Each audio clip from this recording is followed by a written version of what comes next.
If you all take your seats, we're ready to get started.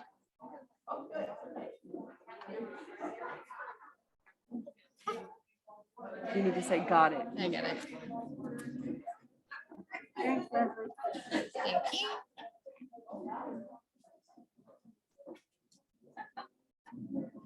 As co-president, I am pleased to call the 2022 annual meeting of the League of Women Voters of the Lower Cape Fear to order. Today's meeting is being recorded. Everyone attending virtually, please mute yourself to limit the background noise. We will unmute you for voting purposes, and speakers will be asked to unmute themselves. Thank you for letting us control your microphones. Nobody's controlling mine, I see. See, let's do our next slide. Yeah, I've got the slides now, so I got a slide and this and that. All right, she's got a lot to do. Let's see, I would like to introduce our 2021-22 Board of Directors. They did an extraordinary job this year in an extraordinary year. Please say hello as your name is called. And you can stand up too. I think we're gonna try to show you on screen as well. Vice President is Sue Marsh.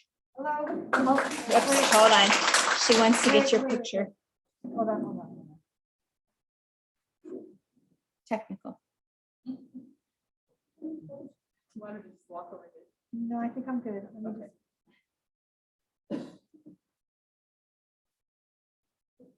Okay. Hi, Sue. Secretary Leslie Antos. Hi. Hi. Treasurer Bonnie Bouchard. And I did some membership work with a membership team. Membership teams, raise your hands, there's a bunch of us. Voter Services, Brunswick County is Barbara Brow. And Catherine Hedgepath could not be with us today. We wish her all the, she's on Zoom, but not in person, so I don't know if we can we get her to wave? Let me see if I can. We miss you, Catherine. We wish you all the best. Hold on.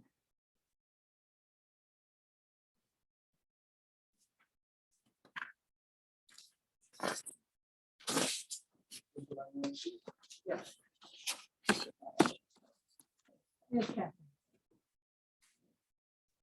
No, we can't see her. You can't see her? Not on her.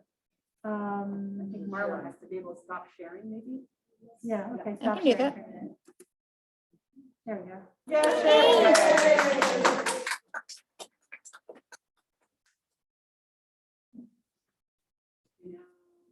And Until Bridget comes on. maybe. yeah, we'll just leave it like this for a second. Yep. And then Joanne Leviton. Yay. Okay, there she is. And myself, Marla Barthen, and Bridget Terrence. Co-presidents. Hold on, let me Yeah. find Bridget here. Hello. There we There go. she is. Hey, Bridget. Hey, Bridget. Additionally, our outstanding action teams were led by Ann Eidelman and Barb Carbonero for education. Is Barb on Zoom? Yes, I think so. Hold on. We're doing very well with the hybrid meeting, just so you know. This took a lot of technical. Yes, there she is. Hey, Barb. Hold on, let me show Ann. Ann's here. I know. I'm Oh, just trying you get got to her on. find her on the camera. You might have to stand in that far back from the camera. No, I'm just trying to find her. I'm trying to find the room. Not bad. Here's Ann. Yeah. There you go. Let's see. And now we're going to have two again. Beth Hansen and Sharon Valentine for environment. They're on. Okay, hold on. Guys. Oh, there's Sharon. Nice to see everybody. Yeah. And sidekick.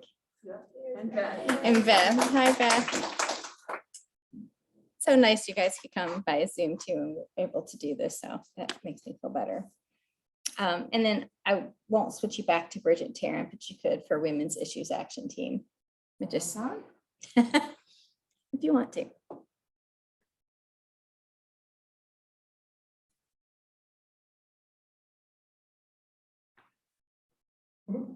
There she is. There she is. Hey, say hi.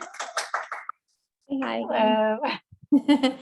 Our creative and talented communication teams, Marlene, Barney, thank you so much for all you do in our essentials work. Joanne Leviton for doing all of our websites and Zooming, just really whatever we need her to do and technical side of things. Doing a great job. The purpose of this meeting is to conduct the official business of approving our leaders, programs, and budget for the next year and to celebrate this year's accomplishments. And there were many.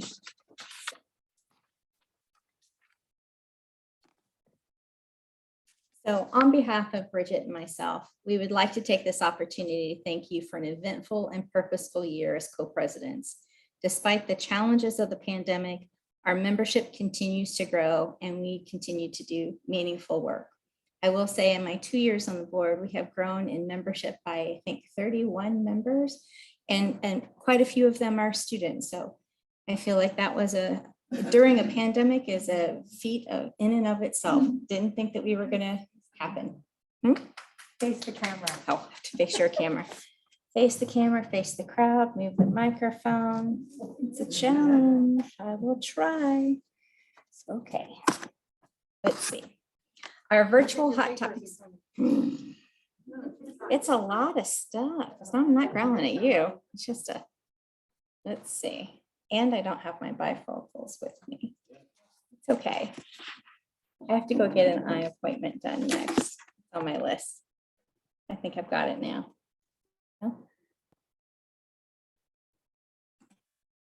Oh, you like that view? You want? Yeah, we can do that. Our virtual hot topics were well attended and increased our profile by bringing in an extended audience throughout the community and the state, which I think has really been a wonderful thing about having Zoom. Even though we didn't always like the challenges of it, I do think that it was very beneficial for spreading out awareness of what we do with the community. We have our action teams to thank for putting together important content and knowledgeable speakers, and our communications team for their tech support, which was a challenge. We deepened our collaborations with community partners like UNCW, YWCA of the Lower Cape Fear, the Harrelson Center, the Resiliency Task Force, Links Incorporated, Cape Fear River Watch, North Carolina Coastal Federation, Johnson Head Start, the New Hanover County chapter of the NAACP, let's see, Planned Parenthood, NC Justice Center, New Hanover County Commission for Women, and more. We were very busy, very good. Let's see, our youth engagement increased to include our UNCW student interns plus 4 more students on special assignment. We were able to also offer our very first high school scholarship program. We understand we have taken an intentional step to help eliminate racism and be better allies in our BIPOC community, understanding that this is an ongoing commitment that requires our active attention. We were very fortunate to be awarded the largest grant that we've ever received at the league through Blueprint North Carolina this year. And that was allowed us to do quite a bit of work, enabled us to enfranchise, engage, and empower voters in new ways. We secured another grant through the North Carolina LWVNC, North Carolina, our parent state organization that assisted us in general operations. We want to thank the overwhelming turnout of our LWVLCF members during this redistricting hearings. That was phenomenal. Even in the middle of a pandemic, I think we had at least a dozen of us there, and spouses and students, and more than that. And we had a very huge showing for those things. And that was an important for us to be there. So those were, let's see, the presence was essential and our voices were heard on the unfair gerrymandered maps. We actually did make a difference and we were heard.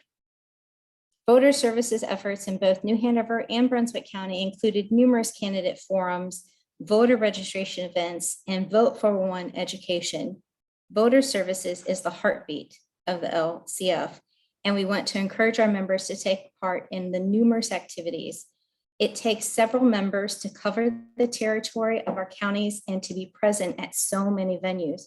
And I will say, Barb probably will attest to this, that sometimes she had to be 3 places at one time in different parts of the county, and that's not very workable. So if we could help cover some of those spaces, that would be great. We thank those dedicated members who did this vital work. Our action teams consistently responded to issues that arose in our community, whether it be supporting our teachers and students struggling during the pandemic, standing up for our environment and land development plans, or pushing our municipalities to adopt ERA resolutions, just to name a few. We thank you for your time you give to the action teams, partner organizations, and the League of Women Voters North Carolina committees. We do have several state committees across that, and so there are plenty of us who also served on those committees as well. So it's a lot of work. We recognize the advocacy work of our action teams. It's integral to the Lower Cape Fear. Further, our board of directors and communications team worked tirelessly to learn and implement the new Microsoft 365 communication systems. Thank you very much, Mary Ellen Cole, for that one. It was not simple. And to update our website. Thank you very much, Joanne Leviton. Technology is ever changing and daunting, and we appreciate everyone's adaptability throughout the process. We also want to thank the board and nominating committee for their work through leadership succession challenges. Many organizations are facing similar shifts, but not all work together as well as this leadership team did for the betterment of our mission. We are very pleased to end our year by leaving our LCF in a strong financial stability, growth in membership numbers, and diversity, and expanding new opportunities and accomplishing so many goals as we navigated these turbulent times. Thank you all for making this happen.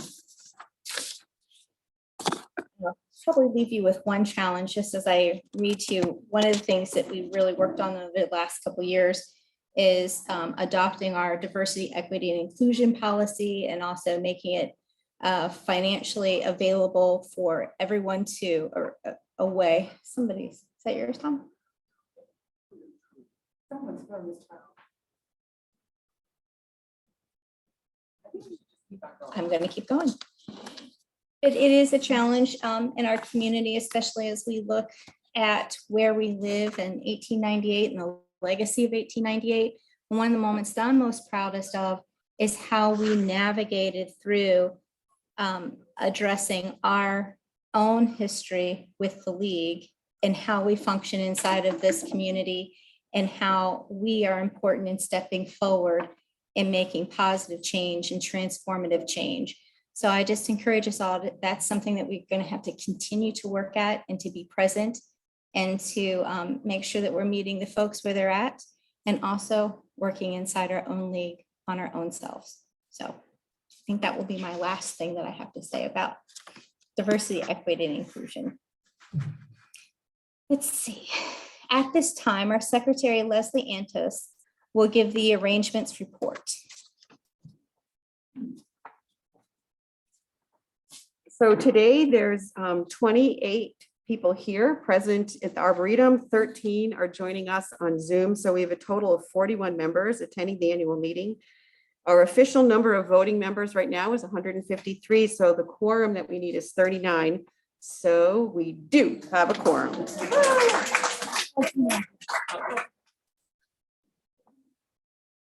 We were sweating that. I don't know who saw us up here counting on our fingers and toes, but we really were.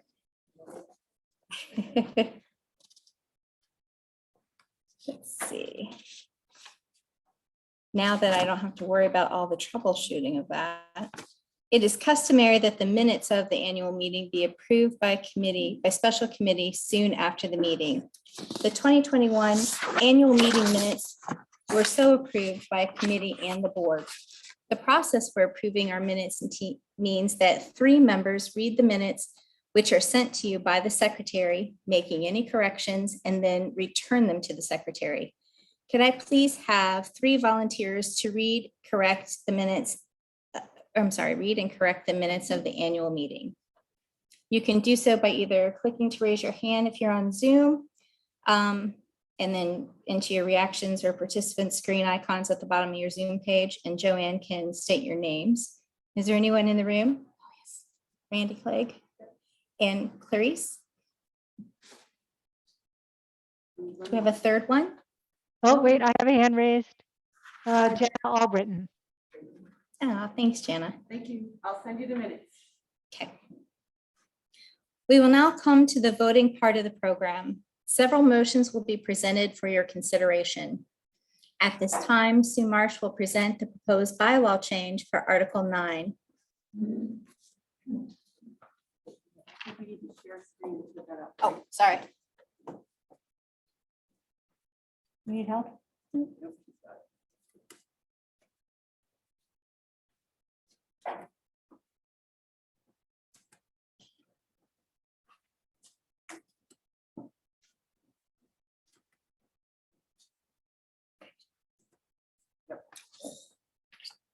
Just want you to realize I did that all. Very good.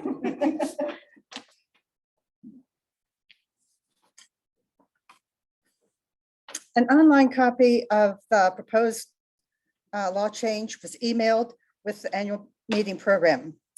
You should all see them on your screen, and members in the ad hoc committee for the bylaws amendments were Bonnie Bichard and myself. I move that the amendment to Article 9 drafted by the ad hoc committee and recommended by the boards of directors to be accepted as proposed.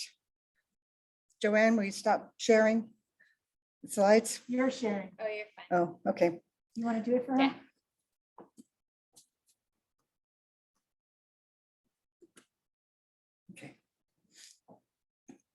Okay. Will you unmute your screens if you're coming in by Zoom?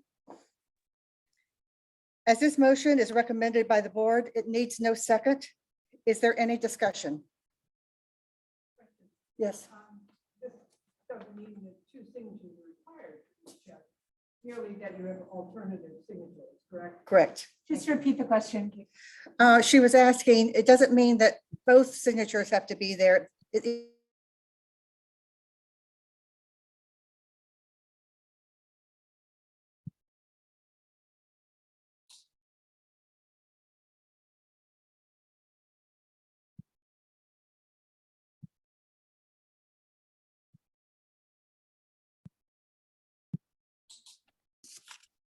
Okay. Again, these changes mean that only one of the 2 signatures will be needed at a time, but we have 2 just as a backup. Any other questions?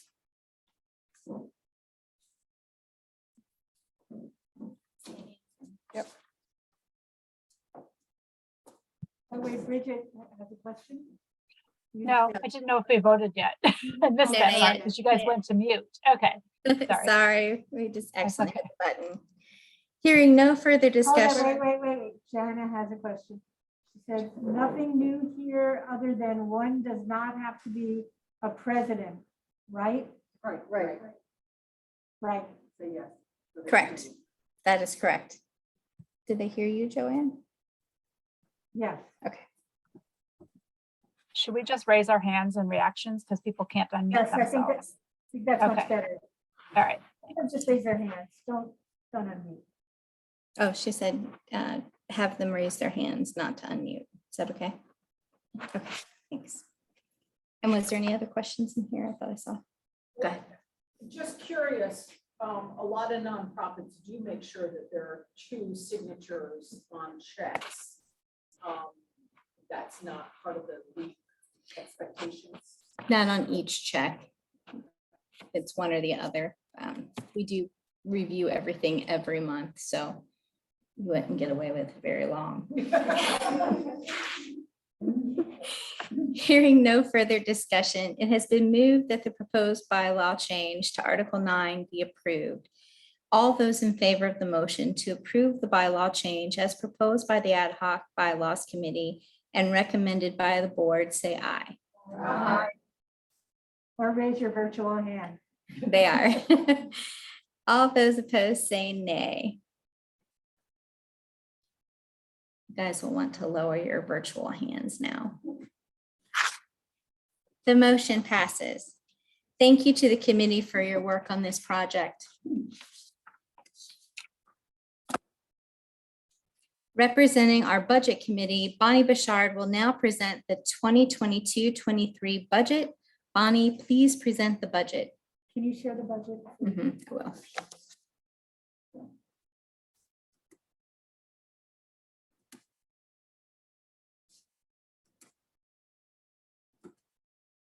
Here you go, Bonnie.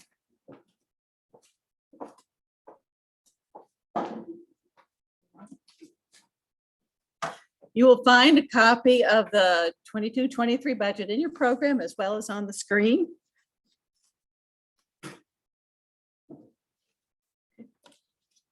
I move that the proposed 22-23 budget as recommended by the Budget Committee and the Board of Directors be adopted. Is there any discussion? If so, please raise your hand, unmute yourself if you're on Zoom, and please say your name. No questions about the budget?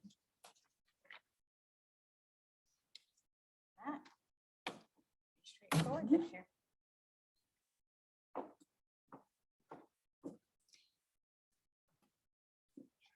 Screen share. As there are no further discussion, it has been moved that the proposed budget for 2022-23 be adopted as presented. All those in favor, please say aye or raise your hand. Raise your virtual hand. There. I did say that one. Let's see. All those in favor, say nay. Opposed. Opposed. Sorry, opposed. I'm working it out. Let's see. The motion passes and the budget is adopted. Thank you to Randy Clegg, Laura Williams, Bonnie Bouchard for your service on this committee. Everyone, please mute yourselves. We already are. Next, I refer you to the proposed programs found in your meeting booklet and on the screen, which it will be in a second. Yeah, we got it. A lot of toggling.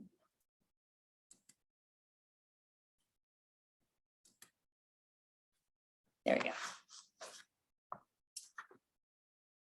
Those are in your program booklet and now on the screen. Bridget Tarrant will present the 2022-23 programs.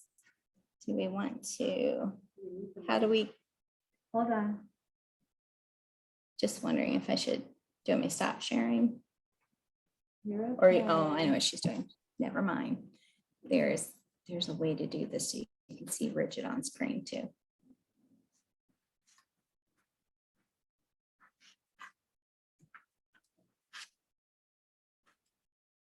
All right, Be able to see her now. Not us. okay. Oh, So action teams met in March to finalize. Hold on. Yep. You need to put the Okay. microphone by the speaker. oh, that's right. Hold on. I have to move the microphone too.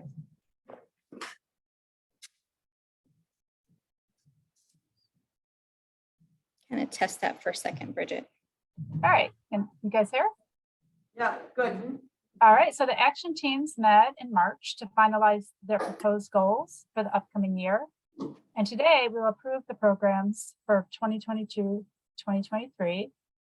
They're in your meeting program, or now they're displayed up on the screen for you to review. And I move acceptance of the board approved 2022-2023 program for the Lower Cape Fear. Keep going. All right, so as this motion, so if you, we need to do a vote. Oh, no, I'm sorry, I'm lying. As this motion was passed and recommended by the board, it requires no second. Is there any discussion on these program goals?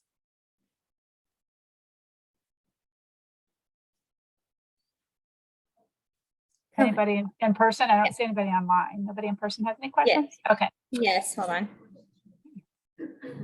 I'll read it to you. Voter services. During the past year, Brunswick. You can just tell her. Do you want to just tell her, Sue? Come up and speak on the mic. Because she's on screen, sorry. I could kind of hear you, but Can you? With voter services during the past year, Brunswick County became an action team. Then New Hanover County and Brunswick County merged into voter services. So why is that not an action team anymore? Or why wouldn't it be considered an action team? well, I know Yeah. there's been discussion about that. If it's an action team or just a vital part of like our mission. You as gotta a- put the microphone back on. Sorry. Go ahead. Well, I know there was discussion about whether it's an action team or just a vital part of the league, because that's our main mission, is educating voters and defending democracy. So I don't know if anybody else from the board wants to speak up on what we decided it was or was not an action team. Just 1 second. Bonnie's coming up.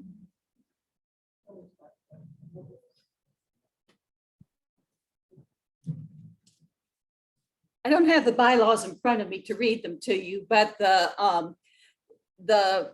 Voter Services Action Team Leader Director is a director on the board. Action Team chairs aren't on the board. They are chairs of the action teams. The Voter Services hasn't been an action team, although it is an action team. It acts like an action team. It's very active, but it is our core of the League of Women Voters. So it is a director. Barbara serves as a director, and we have someone and is elected. Did that answer it for you, Marlene? I think that's all the discussion that I heard in this room. Is there anybody on Zoom that had a question? No, Okay. over to you, Bridget. Yeah, it's over to me. Oh, Bridget's done? Okay. sorry. Bridget's done. Hold on, hold on. Sam, Yep. Hold on.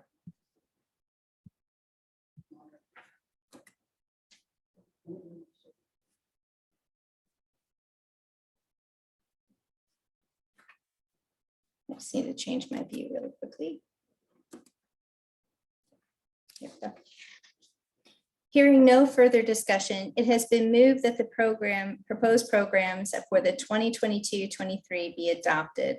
All in favor, say aye or raise your virtual hand. Hi. Opposed, please say nay.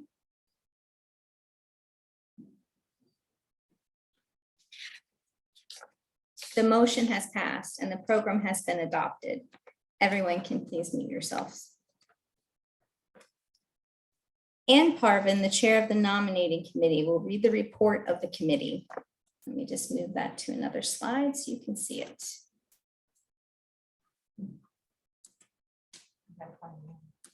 Okay, Ann's here. Oh, hold on. She's coming. Coming up. Only because people can't hear you on Zoom unless you're at the microphone. Sorry.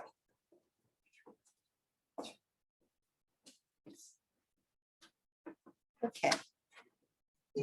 Careful. Don't trip on I'm just a gonna wire stand here. I right kept the here. rocking chair, so I could trip on a wire.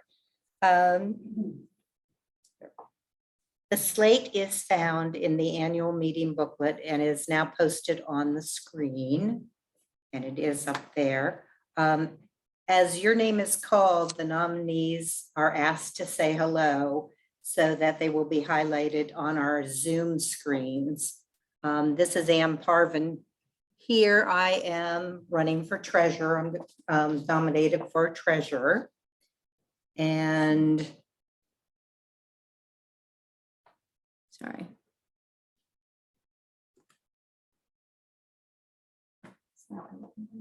And for Director at Large, we have Bonnie Burchard.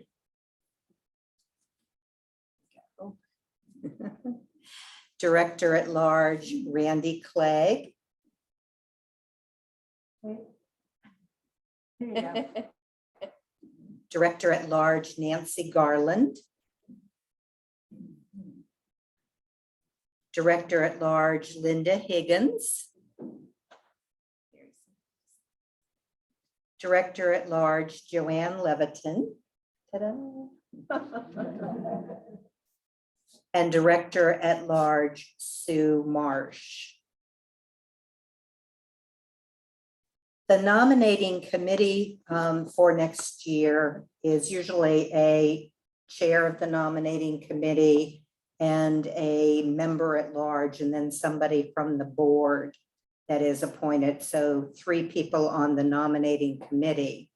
The reason this is not being put forward as the chair, nominating a chair for the nominating committee, I was going to continue the second year because we got the process down pretty well.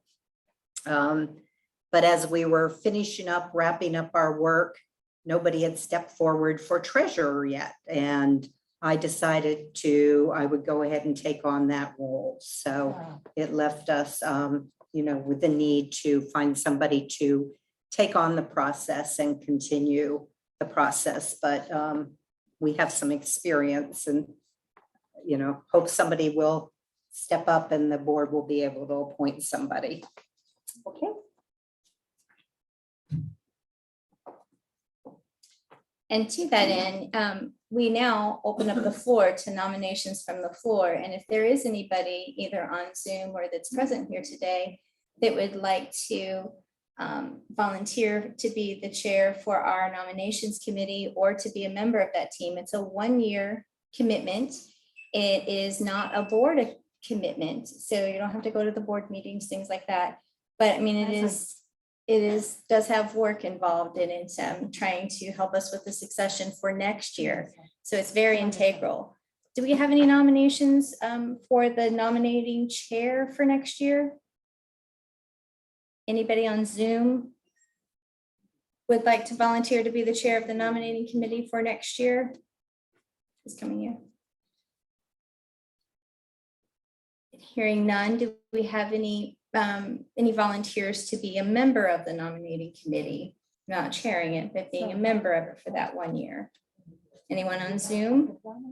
Oh, thank you, Marlene. Marlene volunteers to be, and that will be an elected position. So I'm just gonna add you into that slate before we move to vote from the slate. And is there anybody on Zoom? I haven't, let me just kind of look through here and Zoom to make sure I don't have anybody that I've missed with a raised hand for either one of those positions. All right. So that was the only other position that's unfilled. And so the board will work this year to try to appoint somebody for that to be a chair so that we can ensure our succession for next year. So if that's okay with everybody and everybody's in agreement with that, I will go ahead and move on with the nominations. Let's see. Can you show the, Oops, let me go back to the screen share. Except I need to figure out, you've got the voters. If I do that.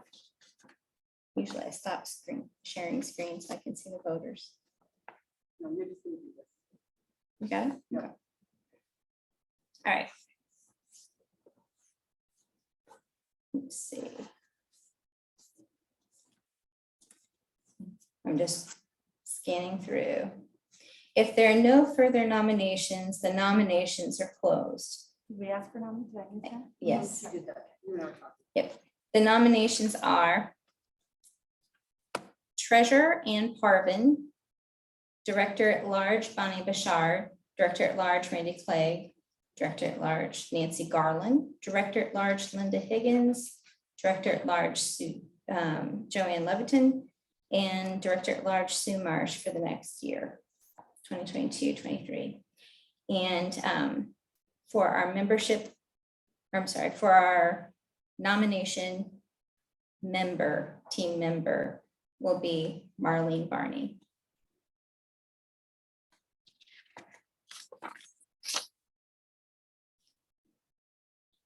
Oops. And I know this was you.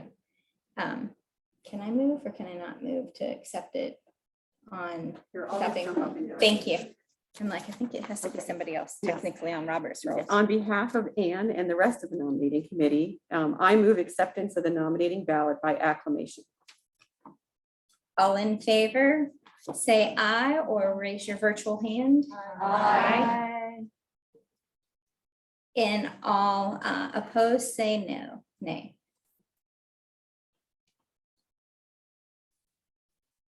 I have to go through all this in case there is any contested things. Let's see. There's no contest. I think. No, I'm just skipping. Yep. The nominees are elected. How simple is that? Congratulations and thank you to the nominating committee, Ann Parvin, Randy Clegg, and Sue Marsh for assembling such a strong leadership team and also acknowledging all the challenges that there were this year trying to transition us in and adopting a leadership team model so that we can move forward and hopefully in other years we're able to have presidents and vice presidents and other officers. But for this year, I think that this is a really great option and they worked extremely hard to make it so. So please, if you'll give them a round of applause, the three of them as well.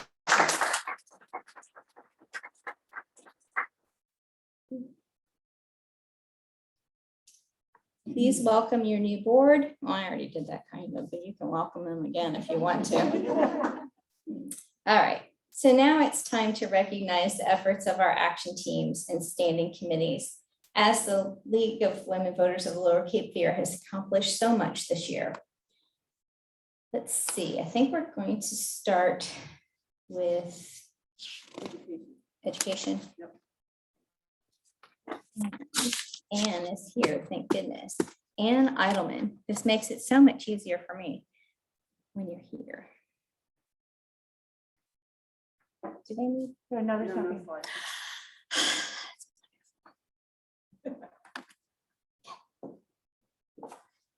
Just try and look at the screen. I said the audience, so you can see you. Oh, okay. or your chin or your? So I have to hide myself though. Is And okay? you just covered the camera. Oh, all right. I'll do it this. Is that okay? That's good. That's Hi, good. Ann. Yeah, that's good. Not okay. All right, I'll spend my 2 minutes waffling around. No, no, you didn't. It's fine. Oh, okay, got it. I'll hold it with my finger if I don't do anything else. I have a habit of pressing a key and everything disappears. So anyway, it's good to see actual people again, as well as people on Zoom. Education, it's been a tough 2.5 years with the pandemic.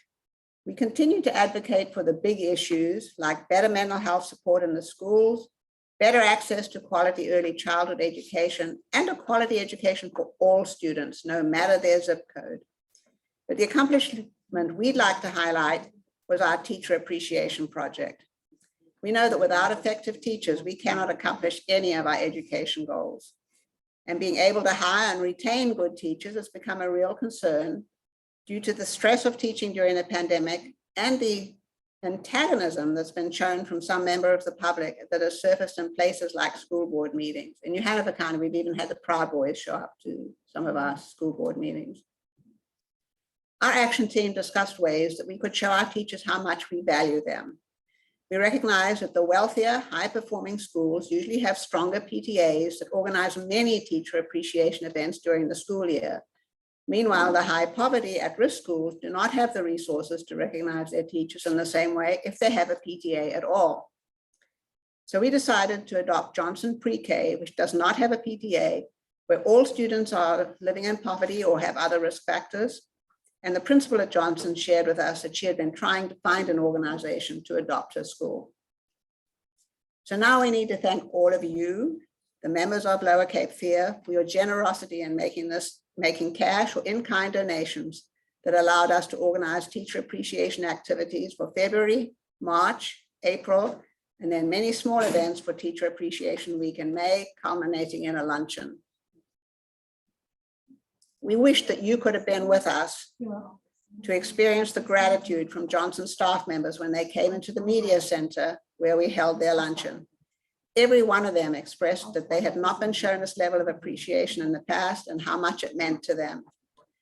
Thanks to all of our donors and the creativity and efforts of our action team members who came up with inspirational messages to go along with small treats, we were able to provide 7 separate staff appreciation activities plus the luncheon for all 65 Johnson staff members. That includes the custodians, the cafeteria workers, the teachers, teacher assistants, everybody, at a cost of less than $10 a person, which I think is pretty phenomenal.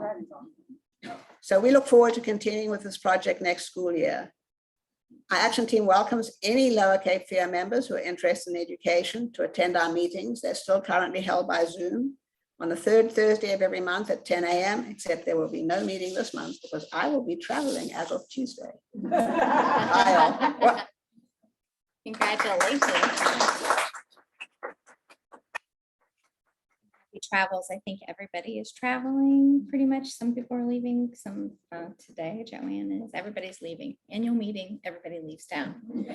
All right, I think Leslie Antos, you're going to be speaking for Beth Hansen on the environment team. Yeah, Beth is with us today on Zoom, but is not feeling great. So she asked that I present this. So these are Beth's remarks. The Environment Action Team addressed numerous issues this past year. We hosted 2 hot topics, one in January on the opportunities of offshore wind in North Carolina, and one in May on PFAS health impacts by Emily Donovan with Clean Cape Fear. A major focus of our efforts the past 6 months is the proposal for a high-density development at Point Peter, a small point of low-lying land on the Cape Fear River subject to flooding. The development would negatively impact the Cape Fear River environment and historical resources and pose unacceptable safety risks and potential costs to taxpayers as our communities work to become more resilient, not less, to sea level rise and hurricanes. The League adopted a position in opposition to the development and partnered with Opposition Coalition. We attended a press conference on the battleship, wrote comments to the New Hanover County Commissioners, and wrote and spoke during public comment to the Leland Planning Board and the Leland Town Council. In mid-May, the developer withdrew their request for annexation and rezoning from Leland because it is unlikely they would be eligible for water and sewer connections from CFPUA if they were annexed by Leland. The proposal. If I can interject, the real reason is that they knew to be voted down by the town council. Yes, because of all the advocacy work that was done. The proposal is still active in New Hanover County. The commissioners held 1 work session the end of March and requested a 2nd work session, which has yet to be scheduled. Ongoing advocacy is needed with the New Hanover County Commissioners. Other action team activities included educating our members on the many iterations of the state energy bill signed into law in October. Duke released their required draft carbon plan in May, and hearings will be held this summer. Following the meetings of Wilmington's Clean Energy Advisory Committee is another one of our activities. We're also submitting comments on a methyl bromide permit for a company located at the state port and submitting comments on a general permit for biogas from hog waste that unfortunately continues the harmful practice of open lagoons and spray fields. A highlight of our year was hosting Gabby Tarrant as the UNCW intern with our action team. She brought energy and enthusiasm to our team and educated us on environmental justice topics in particular. Thank you.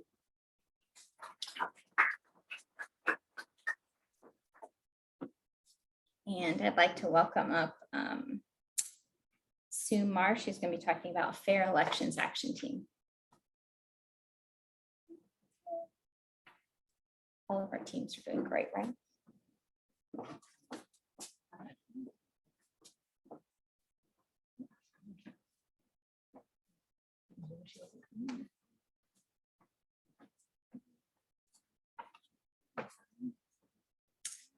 The Fair Elections Action Team has not met since last summer due to the fact that it doesn't have a leadership anymore. In spite of that, however, we had, as Marla said, a great turnout to the redistricting hearings that were held here in Wilmington. And I was really proud that so many people came out and spoke and had made our voices heard. Since we haven't been meeting, I have taken the responsibility of sending out information to the team as I saw necessary and was relevant. We would very much like for someone to step up and take over the leadership of this action team, which is very, very important to our mission and what we do. Don't be shy. It's not a terrible time sink, and it's a great team with lots of really spirited people. So I offer to you the invitation to step up and take on this team. Thank you.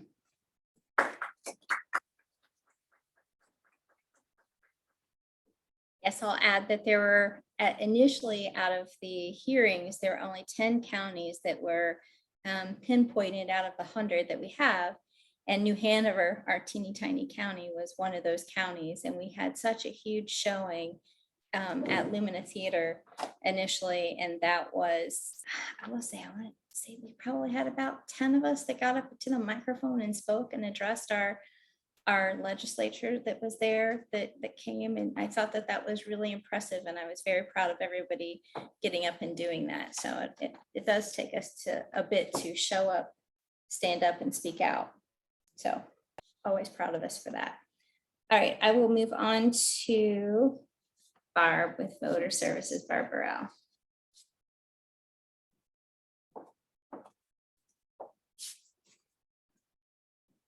With her stuff. Her props. My Yes. props. Oh, you don't know, I was gonna bring more stuff, but I didn't.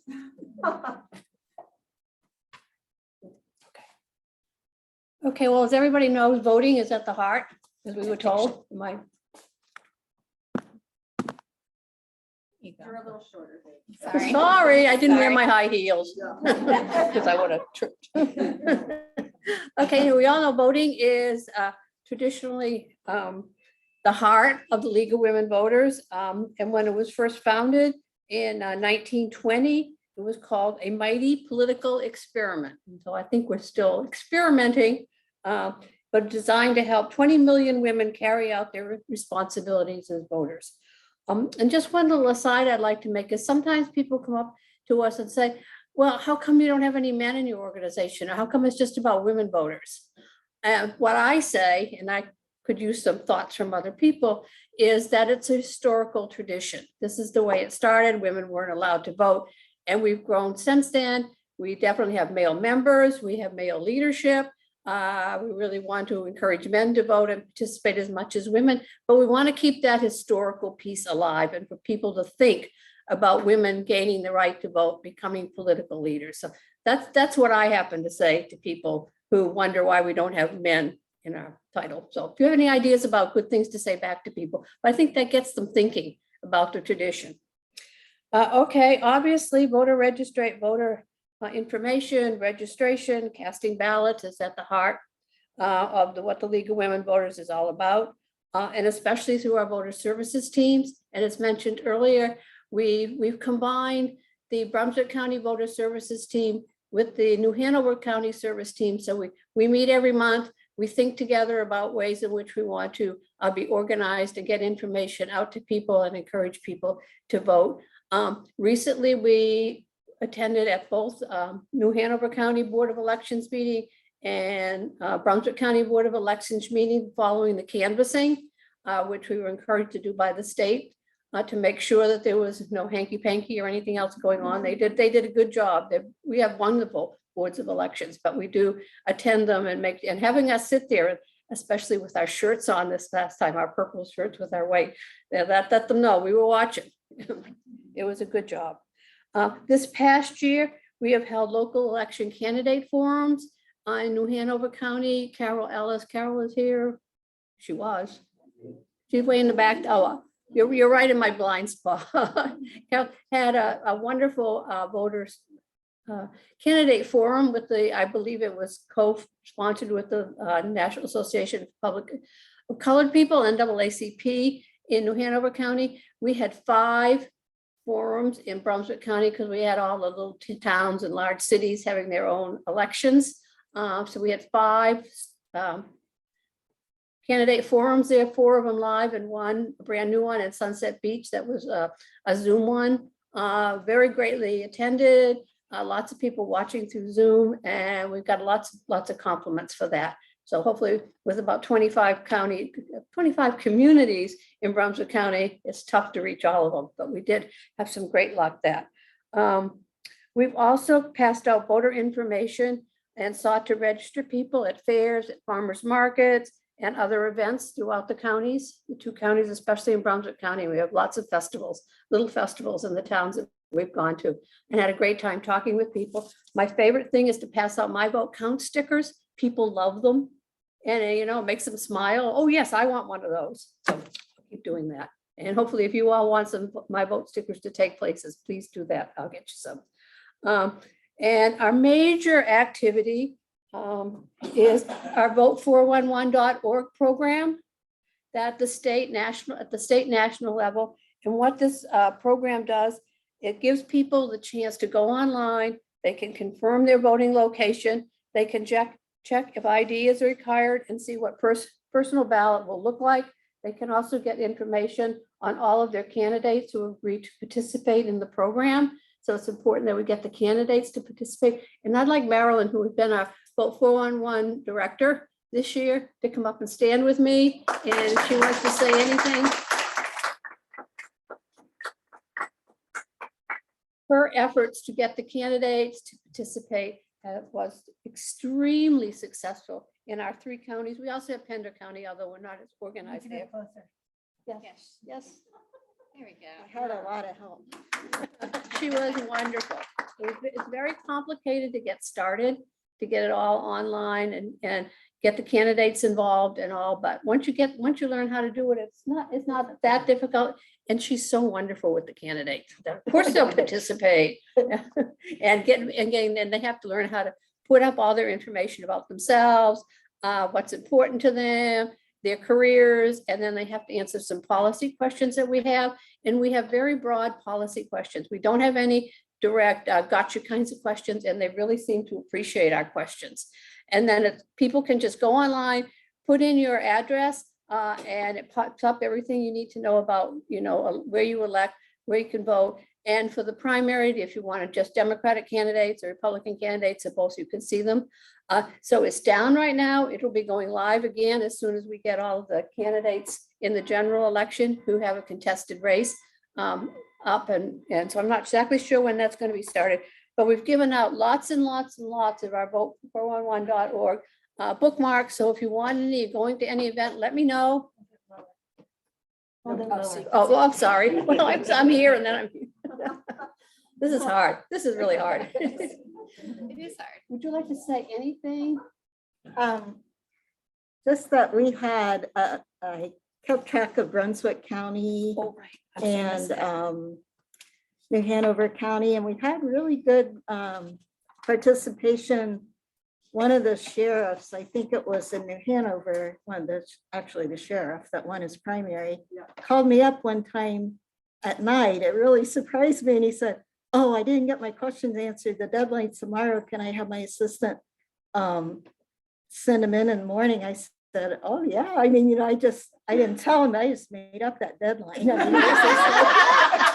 but he was very complimentary on the questions. He said those were the best set of questions he'd answered, because they get candidates get a lot of requests. And another one of the candidates said the same thing, that they really liked the questions. They were very objective. We use the state's questions. So it's and the state worked really, really hard, as did several people in this room helped me find the emails for the candidates. So. Right. And we had, in Brunswick County, we had 91% of the candidates who had a competitive election in the primary participated. 91%, almost all of them. One person that didn't was the guy I ran against. 2 years before, not this time. New Hanover County, 84% of the candidates participated. Pender County, it was 64%. As I said, we're not well organized there, so it wasn't quite as hard. 67% of the US House district candidates for the US House have participated, I think all but one. Yeah, all but one. We won't say who that is. Okay, we also, right down the line, we had very good participation. And most of it was due to Marilyn's wonderful work of getting it all organized, getting it up, and having such good communications with the candidates. And I would like to thank her with a card from all of us. And we have a plant down here for you to take home and put in your garden. Wow. So thank you very much. We appreciate it. Right now, it's down, 411 is down, but we will let you know as soon as it goes live again, when we get all the candidates for the general election, so you can get out there and start passing out your thing. We have voter signs, vote 411 signs that we put up at the early voting sites. And I'm not sure what's going to happen with candidate forums this year. So doing that, we will be doing a forum just really quickly on the 18th at Northwest, which is way up in the northwest corner of Brunswick County. We've never done anything there before. They haven't, but they're having a festival, and we're going to have a table there.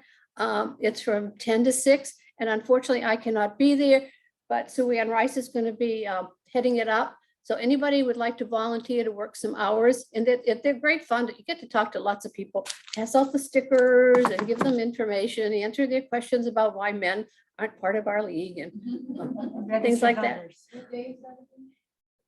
Saturday, the 18th. And then we're going to be in Navassa in July. We'll be going back to Belleville. We'll be going to Sunset Beach. We're doing some farmers markets, and hopefully we'll get some places going in New Hanover County. I'm sure there's probably lots of things going on at the park, yeah, that we need to know about, and we can have a table there and provide information. I think that's more than my 2 minutes. It's okay, it was a good 2 minutes.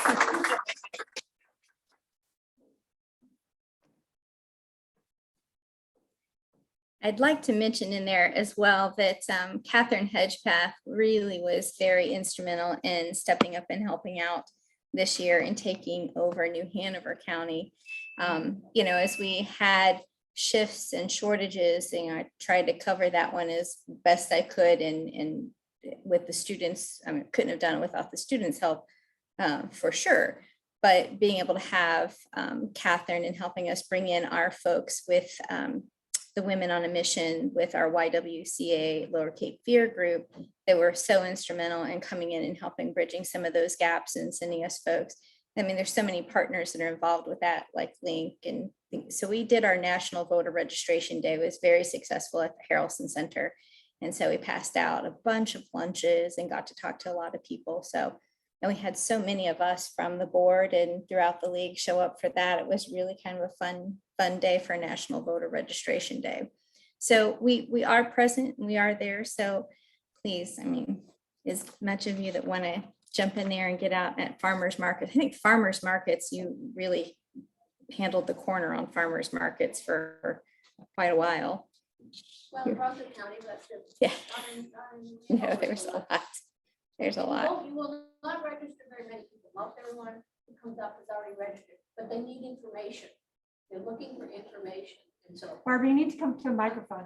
Oh, for the folks, no, I will just say, yeah, she just said, that most of the folks that are coming up to the booths when you're there and present at these events, they're already registered to vote, but they really are looking for information. And it's a really good opportunity for us to interact and be present and show that we are still present in our community and very much making an impact. So, oh, that's what I will say about that. But thank you, Catherine Hedgepath. I'm sure she's waving there in somewhere in the same world. I think that Bridget is our last one here, so I will switch over to Bridget's view. Hold on.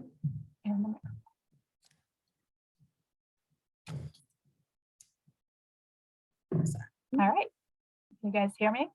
All right. So I'm speaking for Women's Issues Action Team. I'm the chair of that action team. So over this past year, we've continued to work with multiple local and statewide organizations to address gender equality and health equity. We rekindled our partnership with Planned Parenthood of Wilmington, the South Atlantic region, and just in time. So our new league member, Gail Wisniewski, I'm not sure if she's in person. She joined Wyatt and she jumped right in and took the lead on Planned Parenthood. So we thank her for that. Locally, there's a couple ways you can support reproductive rights. If you are someone who likes to join in demonstrations, there's a group that holds weekly demonstrations on Wednesdays from 10 to 2 across the street from the hospital. And then another opportunity is there's going to be a fundraising event for Planned Parenthood on Tuesday, June 14th at 6:30, being held at the Unitarian Universalist Church in Wilmington, where Wyatt, WOW, and ERA NC Alliance are holding a screening of the movie Ask for Jane. I'll put the information in the chat box in just a moment when I'm done speaking. But for those that don't know, Jane is a collective that was formed pre-Roe versus Wade that supplied underground abortion in the Chicago area. Another way you can support reproductive rights, if you like, is that at the state level this week, there were 2 bills that were presented to codify Roe in North Carolina. So they were just introduced to the General Assembly.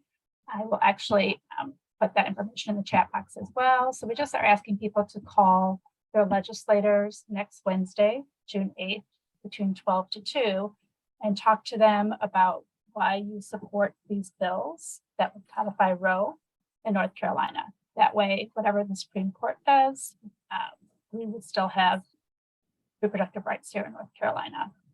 Also, next Wednesday on June 8th, if you so choose, there's going to be a rally in Raleigh to meet with the legislators and just kind of rally outside the Capitol building from 11 to 1 on June 8th. And again, I'll put that information in the chat box. All right, on the federal level, I already sent this in the essentials, but one of our partners, the ERA NC Alliance, addressed the attack on reproductive rights in an amicus brief that was filed with the U.S. Supreme Court on May 23rd. You can find further information on this in the recent essentials that Madeline publishes. Also, Wyatt, one of our other goals is to continue to work on the ERA, getting, I should say, North Carolina to adopt the ERA. So we have been successful in getting the city of Wilmington, New Hanover County, Southport, and Sunset Beach to adopt an ERA resolution this year. And that is a way to kind of pressure the General Assembly into bringing this forward and voting on ERA resolution at the state level and ratifying it for the North Carolina. And then finally, there's also good news on Medicaid expansion. I'm sure you've all heard that on June 1st, the bill including Medicaid expansion was passed through the NC Senate. Now we're really asking people to contact their legislators on the House side to get this bill brought to the floor for a vote, and then just showing your support for Medicaid expansion. So I'll actually put in the chat box some information on a way you can easily call your NC senator to thank them for passing this bill, and then also to call your NC House member to ask them to support and pass Medicaid expansion. We're also working with NC Justice Center on another initiative, which is to write a letter to the editor. Again, I'll put that information on an easy way to write a letter to the editor. There's a little toolkit you can use. And there's also a action hour coming up tomorrow night at 6 p.m. There's a virtual action hour during which you can write your letter to the editor. And it's just a fun way to like sign up, listen to some good music, talk with like-minded people, and then get your letter written. All right, so that is pretty much all the things that are going on in Wyatt. I'd like to just thank everybody on our team for continuing to help to make our state a little bit more friendly to people. We still meet virtually the 4th Thursday of every month at 10 o'clock via Zoom, so you're welcome to come join us. And since I'm the last action team, I just wanted to say a couple things before I turn it back over to Marla. So it's been an enlightening year serving as your co-president. I'm kind of signed on as the behind the scenes person to help out as co-president for a year. So my year is done, and I will pass the mic over to Marla so she can kind of give our little farewell speech and do a couple of words. So thank you, Marla. batch of stuff in that Zoom people can grab? Will she send it out? But her trusty co-president and other Wyatt member, fearless ERA person made you a flyer. It's in the back of the room. I made it this morning, so it won't be great, but it'll be okay. Yes. So that's the answer. I don't have a huge speech, for co-presidents made, but I will say I started the league in Women's Issues Action Team, and I am looking directly at Sue because I remember being at that table with Sue and Barb, a couple years ago, pre-COVID. Like when I say pre-COVID, the month before COVID. And I said, this is what I'm about. This is what I really like to do in moving the ball forward in ERA. And I'm a nurse, and of course I was for reproductive rights. And I just felt like Women's Issues Action Team was the team for me. Now, little did I know, when you get into the league, you can't just stop at one team technically, because we also were in the fight of our lives in 2020, when I feel like the election of our lives. And that's, I've been around for 50 years. I haven't been voting all of those 50 years, but most of them. And I do feel like it was an important place to be, and it really met that moment. So folks have been asking where I'm going to be inside the league now that I'm coming off the board after these couple of years. And I'm still going to be in Women's Action Team because that is where my heart is, even though I have many interests and filled in and plugged holes where I could. So I will be there. I am going to continue being on our board of directors for the Equal Rights Amendment North Carolina Alliance, which is our state parent organization for ERA work here in North Carolina. And one of the things I will say is down here in the southeast corner of North Carolina, we have done a tremendous amount of work in Equal Rights Amendment. When I first got here, there wasn't much going on at all. And that is not the case now. So we are asked our opinion. We're always in every room for everything, and everybody's asking and is very engaged here in North Carolina. And as Bridget stated, we were able to get many of the resolutions passed in all of these. That is your Wyatt team and all the people that were there, and also our women's rally. I don't know if you saw us at the women's rally, but we were the largest tent, and we were busy the entire time, and we sold a bunch of t-shirts, and we were energized with all of our students. And so we really do have a lot moving forward in there. I don't want to lose that momentum, and so I will be there. And of course, I will always care about Medicaid expansion and equity in our community. And you will see me in our DEI work in the community, and I will encourage anybody that's in the league that would like to be more involved and present in different things that are happening in our community with our BIPOC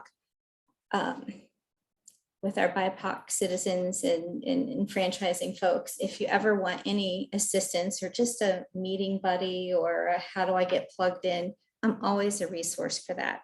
So I'm not leaving, I'm just changing what I'm doing.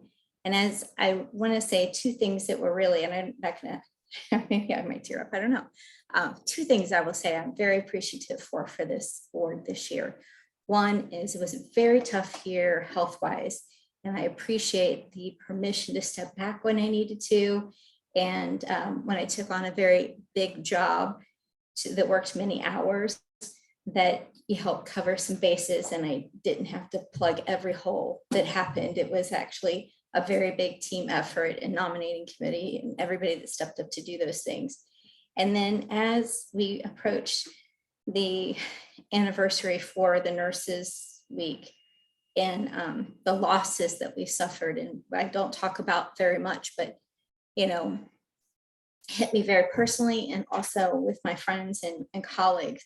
And to have the support and permission to do a national march in DC, and knowing that you all had it back here and that you were going to be able to catch it and that everything was going to be okay, meant the world. And so I know that honestly, we're leaving the league in a very good shape, and the league was always in good shape. So I applaud you and I thank you for all of that. So.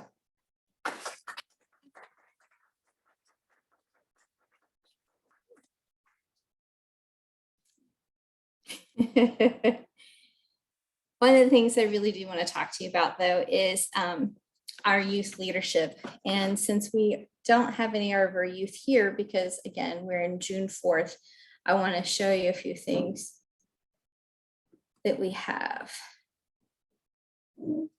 I think I'm on the wrong slide for this because that's okay.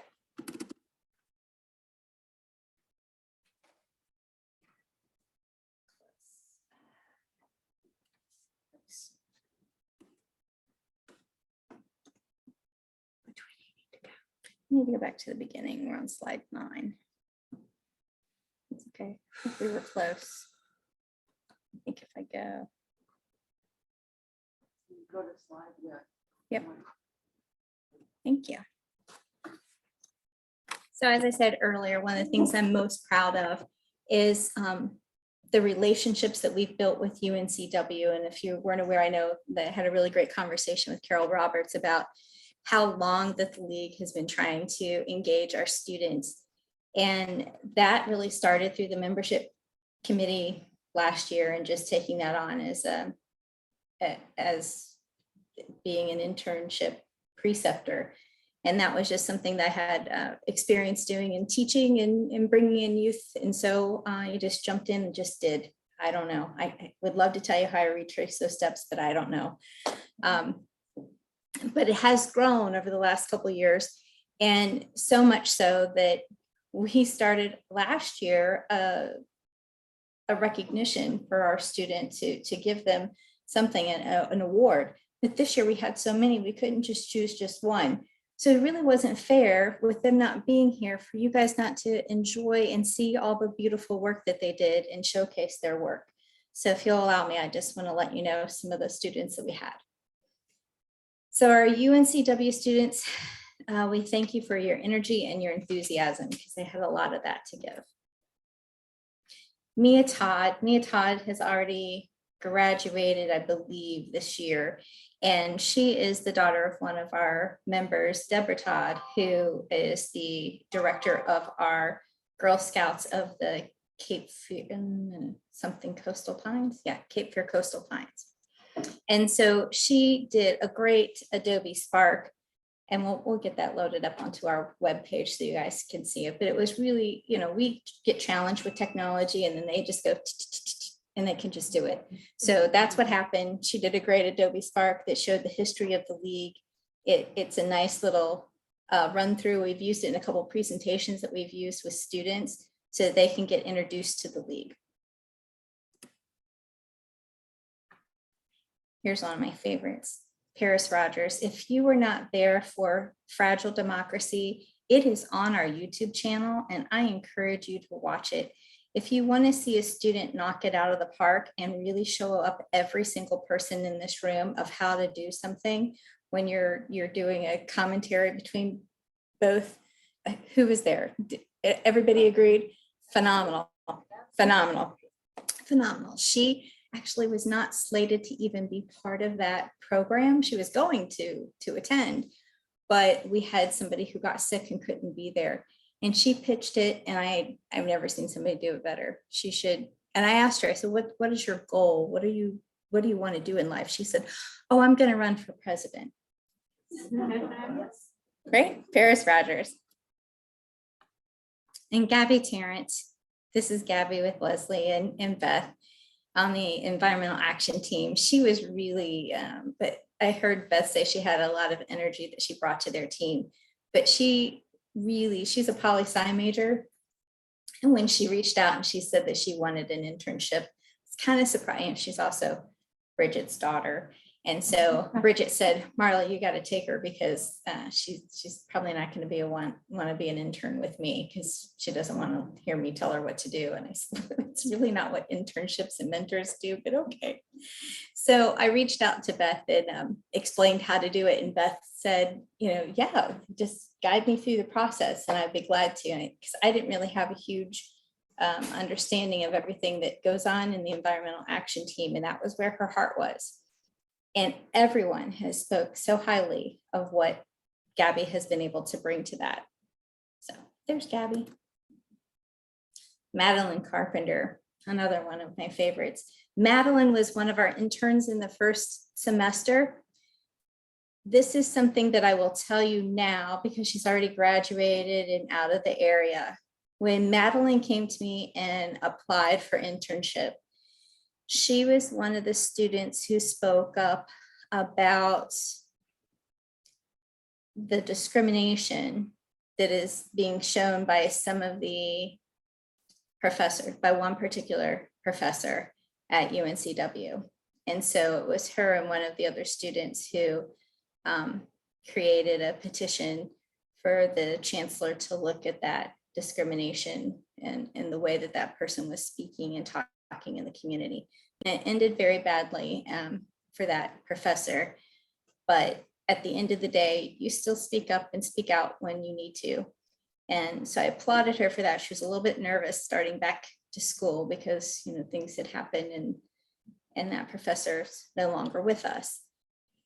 So she was nervous, but I appreciate her, not moxie, but just the fact that she just stands up and does something when it really strikes her and when she sees something is wrong. So she also took on and helped out with us as we had a whole group of students come to us from the social work program at UNCW. We had 4 students who joined us from there, and they were needing to do a community service project. And so we had those students with us for a very short amount of time, very intense time. And Madeline actually helped coordinate those students. So I really appreciated her leadership in that as well, and really holding down the fort every Wednesday at the Harrelson Center during the voter registrations. So, and had a really wonderful time with her at our story corps that Joanne Leviton had told me that was happening with NPR. And so we scheduled that, and it's nice to have something recorded in history. Okay, Molly Remlard and Tyler Fulton. Molly was one of our communication students that came to us from UMCW, and she was very helpful, but this is a showcase of the two of them at this particular event at the Women's March. If you've ever seen a man in a pink t-shirt sell the ERA, Tyler Fulton can sell that every day of the week. He got so many people to become members that day, and he spoke ERA to every person that he could grab and talk about. And many of them were young college ladies who were also very interested in that. So note to all the young college men out there, if you would like to have more women come to you, you might want to wear an ERA t-shirt. Christina Offenberg and Tyler Fulton were also very active at our Harrelson Center Help Hub voter registrations. And if you're not familiar with the Harrelson Center, it's downtown. It's a collection of nonprofits that are there and charity and services. But downstairs in their Help Hub, they actually offer short-term financial emergency assistance. And so you see a lot of folks there that also need help with medications and things like that, it's a hard day for them to come there and ask for money to pay for a utility bill, something. So it was really good for us to be there during voter registration season, even though we didn't always register a lot of people to vote. But we were there, we were offering, cold something to drink and a snack and a conversation, and you got to really know your community neighbors. And Allie Russo. Allie Russo is actually an extern. She had already graduated early and called me up one day and she said, I'm bored. I don't leave yet until May, and I'm bored. And so I would really like to do something useful with my time. Do you have anything for me? And so of course we always have something for everybody. So we took on Allie, and one of the things that she was very passionate about and said yes to right away was helping us start our scholarship program. She wrote it, she got it disseminated, she helped organize our teams, she did the selection. I mean, she really did start to finish getting our scholarship started. So she did the whole thing. And so there's just so much to say about Allie, but when you give her a project beginning to end, I think she's already left. I think she was like right before she left. she was still telling you guys, okay, I'm already gone, but we still need to finish the rest of this work. Very dedicated, going to be very successful in her life. So we have Allie Rousseau. So that was our students this year. That's a lot of students. And these are not your student members, by the way. We still have a bunch of student members. These were just the people who did special projects out of our students. So that to me is a huge collection. So even though you don't know them and you haven't seen them yet, I hope you got a chance to meet some of them. And I hope this introduces you to them a little bit. And next year when we have students that are joining us, please take them under your wing. And if you want to mentor any of the students or help out with any of our UNCW students, let me know. I'll help connect you, get them going. I certainly know that Barb Burrows is saying that she would like to take on a student next year. Bridget said that she would like one for Women's Issues Action Team. And one more. I'm forgetting. Oh, Beth said she would take on another student environment.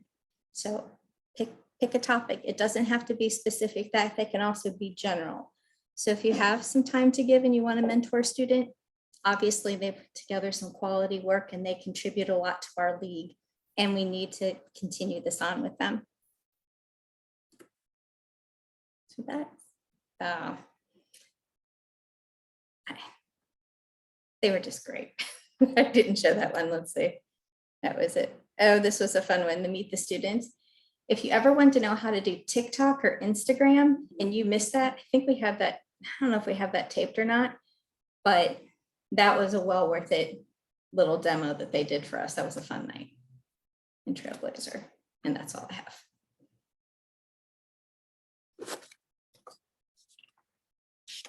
Our last one that I wanted to talk about a bit, let me stop sharing because I don't need to share, is our scholarship program. And that's why I left Allie Rousseau on there as the last person.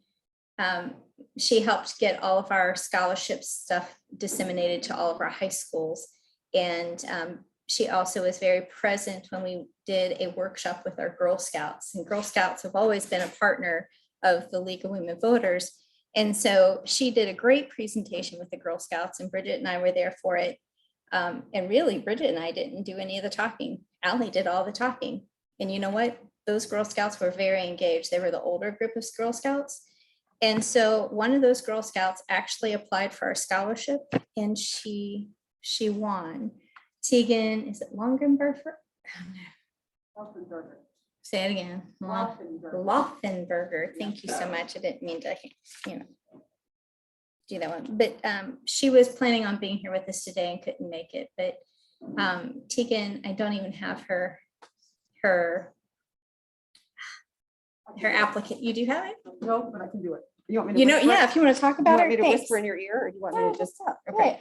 So yeah, Tegan, just briefly, Tegan is, I think all of us would agree, Joanne was on the committee with me as well, and Jackie Bonenfant from the Education Action Team.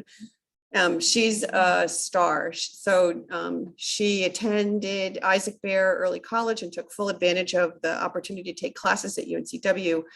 She started some organizations within the school, student-led organizations. She also participated very strongly in community service work. Her goal is to become a nurse practitioner. She had, because of her work at Isaac Bear Early College, she of course already has gotten college credits. She'll be starting at Appalachian State in the fall and will be there to earn her Bachelor of Science in Nursing degree, and then to go on to be able to earn her nurse practitioner as well. She is a Girl Scout the whole way, daisies through senior scouts. She came to our April 23rd event. Some of you who were there at MP Park might remember seeing her. She proudly wore her Girl Scout vest with all, and I had daughters in Girl Scouts and I had to beat them with a stick to get them to wear their uniform out in public. But Tegan was there and happy to talk about what she was doing. Really impressed us with everything. So in terms of this being the inaugural award, and did we find someone who we think we can be proud of, the answer you should take away from this is most definitely yes. Do you agree with that? Yes, I definitely do. One last thing about that, it was $1,000 scholarship, so it was not, $100. It was a pretty healthy one. Thank you to Bonnie for letting us know where our health was and how we could do something and really show up for a young person in our community. Hold on, I just want to know, is this Tegan? That's her right there. See the best? Where? Oh, yeah, the back. Okay. Yes, that's Tegan. Good job. I've only seen her from the front, so I was like, where? The young person on the left. That's Tegan. Thank you for that. Yes. So I should have just said Leslie or whoever is going to represent the new board. I just have nothing left to say. I think I've had plenty to say, and I appreciate you all so much, but it is my very great honor to turn over the gavel, the invisible gavel, to your new Lower Cape Fear board. And thank you for your willingness to lead us into 22-23. I appreciate you all so much for everything you're going to do.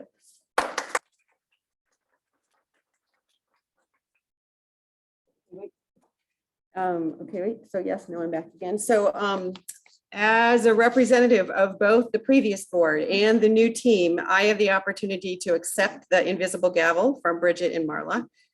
Thank you.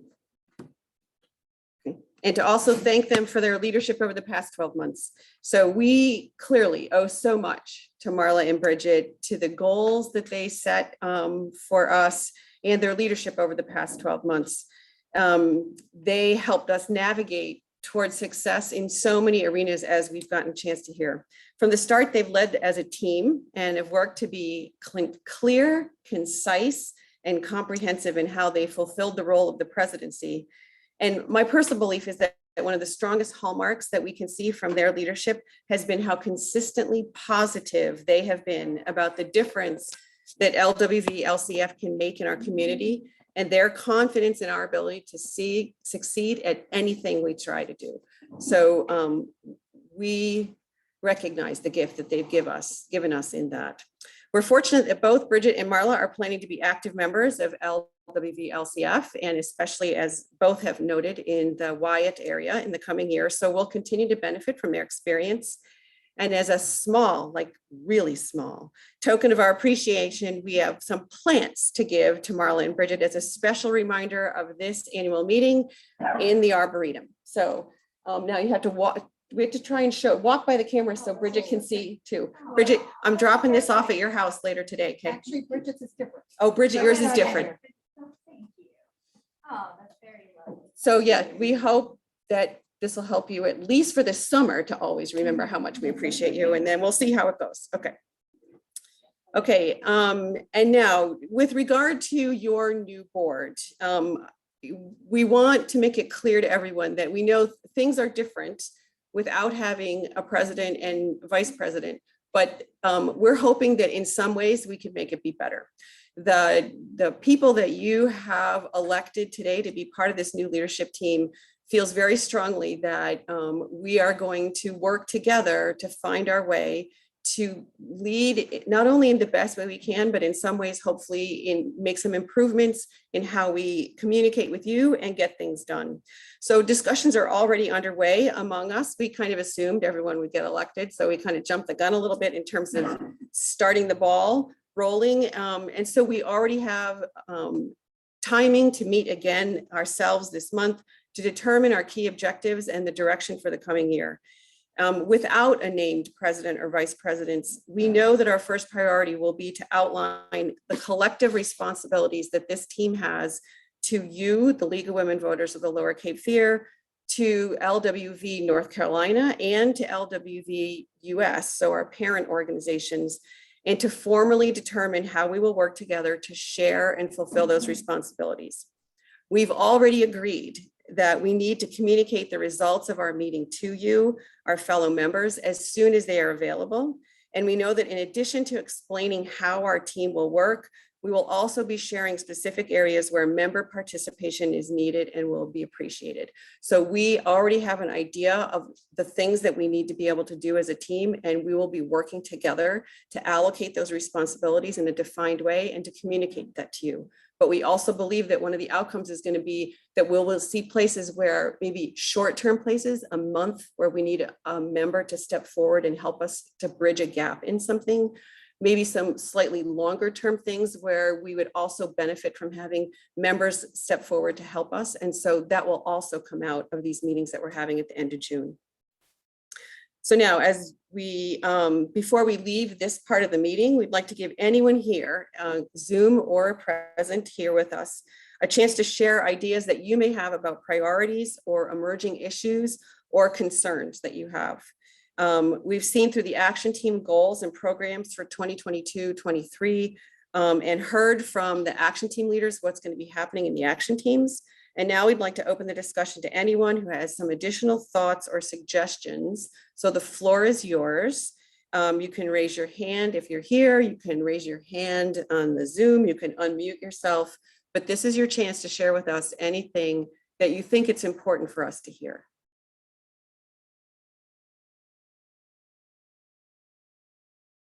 Yes, Bonnie. Do you want? Don't be shy to get up and talk. Bonnie, you better come up here if you're going to have actual words to say.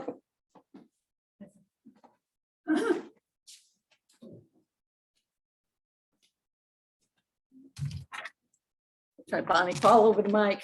I just wanted you to know that we have 5 new members here today who joined in the last year. And Nancy Garland, you've already been introduced to because she has jumped in with both feet and is going to be on the board.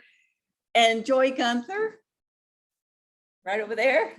And Linda Higgins, another one that has jumped right in. There she is, jumped onto the board. And Rebecca Wingard is brand new. Rebecca, where are you? She had to go take her cats to the foster. Oh, yeah, she's taking cats to foster care. Okay. And Gail Wazinski over there.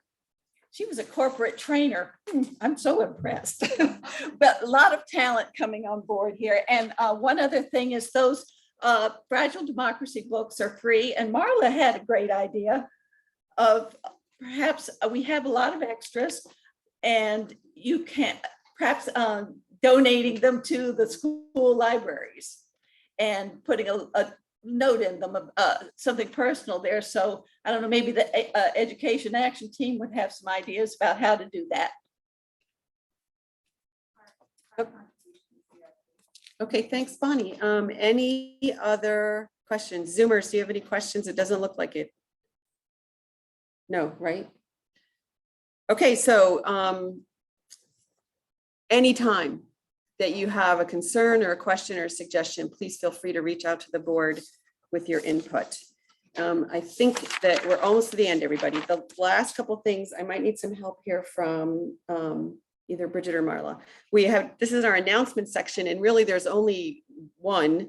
The upcoming League of Women Voters US Convention in Denver, is in June, and we have to RSVP by June 6th. So they'll be voting on adding the national popular vote to our advocacy issues. So especially if you have an interest in that topic, you can attend virtually to this convention and just contact one of us on the board as soon as possible, and we can make sure you can get registered by Monday's deadline.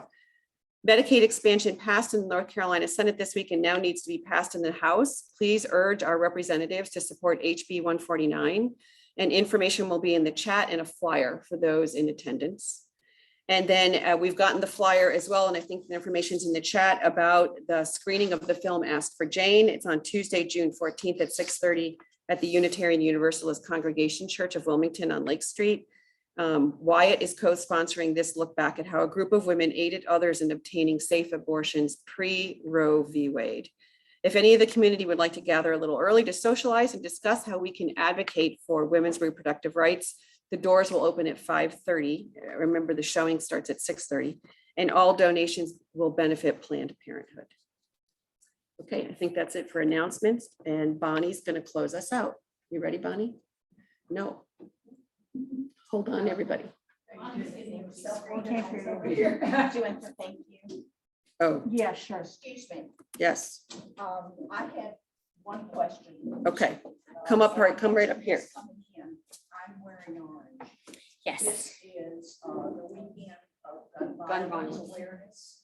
And I know that I went online because I haven't been in Wilmington a whole lot to see what was going to happen regarding that. And it was posted by every town organization that tomorrow at Greenfield Lake, they are having a walk through the park to raise awareness about gun violence.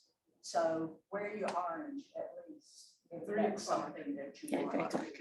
I just wanted to let the folks on Zoom know that tomorrow, 3 o'clock, Joy Gunther, one of our new members, was just drawing attention to the fact that we can wear orange at Greenfield Park tomorrow at 3 o'clock in support of working against gun violence and making a stand against that. So I do have that on my calendar. Nobody wants my calendar, I tell you, it's just way too full. And I think I think I posted that information on. You did. the, Facebook. please follow us on Facebook. Voters Facebook page.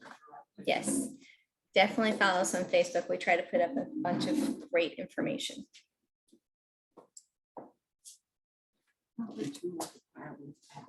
That's true. That's right. Go ahead. I forgot. Well, thanks for your attendance today. We're an all volunteer organization, no paid staff, so we depend on our members. Our priorities will not be accomplished without your support and participation. So as there's no other business to conclude, I move that the meeting, the 2022 League of Women Voters Lower Cape Fear annual meeting be adjourned. Is there a second? Okay, lots of seconds. All those in favor signify by saying aye. Aye. Opposed? Well, thank you so much for your attendance. I love seeing people in person again, and I don't know how to thank Marla. I mean, she has done such an enormous amount of work. So thank you, Marla. I'm glad you're still hanging around.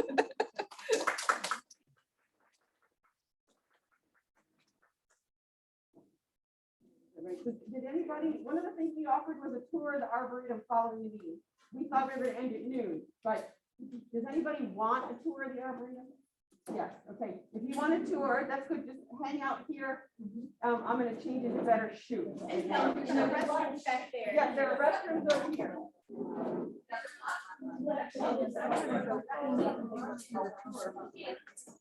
Sure. You don't want to.